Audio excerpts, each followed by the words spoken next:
পিশাব চরমনাইকে নিয়ে যারা বাজে স্লোগান দিচ্ছেন, একটা কথা মনে রাখেন, পিশাব চরমনাই কোনো দল, কোনো ব্যক্তি, কোনো গোষ্ঠীর আদর্শ বাস্তবায়নের জন্য রাজনীতি করে না।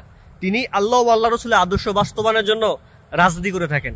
আর তোমরা যারা পিশাব চরমনাইকে মিথ্যা বলে নেশা খায়, গাঁজা খায়, বিভিন্ন স্লোগান, অশ্লীল বাক্য ব্যবহার করতেছ, তোমরা কোনো ব্যক্তি, কোনো দল, কোনো গোষ্ঠীর আদর্শ বাস্তবায়নের জন্য তোমরা রাজনীতি করো। তাই চরমনাই পিশাবের বিরুদ্ধে স্লোগান দিতে গিয়ে আল্লাহ আল্লাহ রসুলের আদর্শের বিরুদ্ধে যেন তোমার স্লোগানটা না যায়, সাবধান থাকো।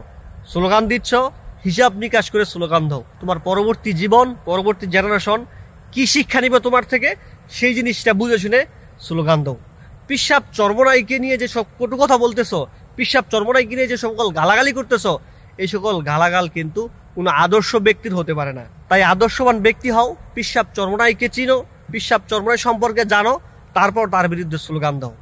অতএব পিশাব চরমনাইয়ের বিরুদ্ধে স্লোগান দেওয়ার আগে ভালো করে ভেবে চিন্তে স্লোগান দিবা। তোমার স্লোগানটা পিশাব চরমনাইয়ের বিরুদ্ধে যাচ্ছে নাকি না আল্লাহ আল্লাহ রসুলের আদর্শ বাস্তবায়নের বিরুদ্ধে যাচ্ছে, একটু ভালো করে খেয়াল করে তারপর স্লোগান দিবা। হ্যাঁ, ধন্যবাদ।